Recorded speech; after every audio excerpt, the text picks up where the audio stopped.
Assalamualaikum warahmatullahi wabarakatuh dan salam sejahtera. Saya Muhammad Najib bin Nasir, pemegang kad menteri DB200096. Saya akan membincangkan tentang proses pengajaran dan pembelajaran yang terdapat dalam filem HK bagi subjek BBD 10302 Pedagogi Seksyen 1. Filem HK ini mengisahkan tentang kesungguhan seorang guru iaitu Cikgu Naina dalam mendidik walaupun mempunyai masalah sindrom Tourette yang membuatkannya mengeluarkan bunyi lucu ketika bercakap, ditambah lagi dengan beliau diberi tanggungjawab untuk mengajar pelajar yang bermasalah. Namun, itu tidak menjadi penghalang buatnya dalam mengejar cita-cita beliau sebagai seorang guru.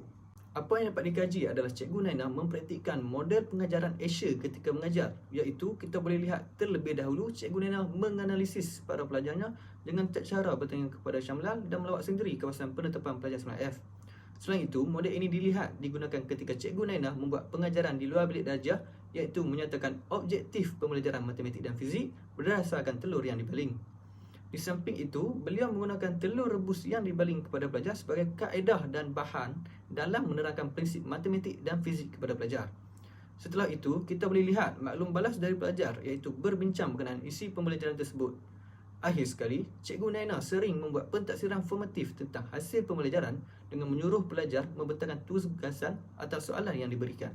Ketika memulakan pengajaran, apa yang dapat dilihat ialah Cikgu Naina memiliki kemahiran dalam menggunakan set induksi sebagai permulaan pembelajaran dengan meminta ravender untuk ke depan dan bertanya soalan tentang permainan kad di awal kelas.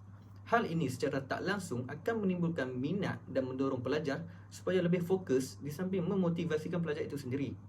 Seterusnya, kemahiran penyoalan Cikgu Naina juga sangat baik kerana beliau tidak menumpukan hanya pada seorang pelajar tetapi bertanyakan soalan juga kepada pelajar-pelajar yang lain.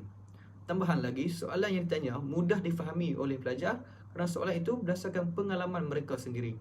Dalam babak ini juga, Cikgu Naina turut mempraktikkan ciri konstruktivisme, iaitu mewujudkan interaksi secara aktif dengan pelajar dan bukan hanya berpusat pada guru semata-mata. Ciri seterusnya adalah menyesuaikan pengajaran mengikut fahaman pelajar, iaitu memberikan situasi yang melibatkan konsep pengiraan kepada ravender dan ravender mampu menjawab soalan itu dengan baik.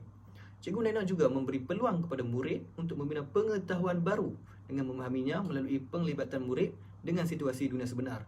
Ini dapat dilihat Cikgu Naina menjelaskan aplikasi pembelajaran seperti matematik, fizik dan kimia berkait rapat dengan kehidupan pelajar seharian.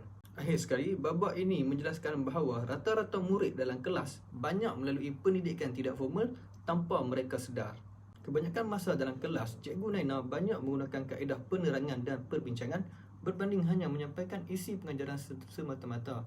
Dan kita boleh lihat kaedah kumpulan yang diimplementkan melalui eksperimen sains yang telah dibuat oleh Cikgu Naina.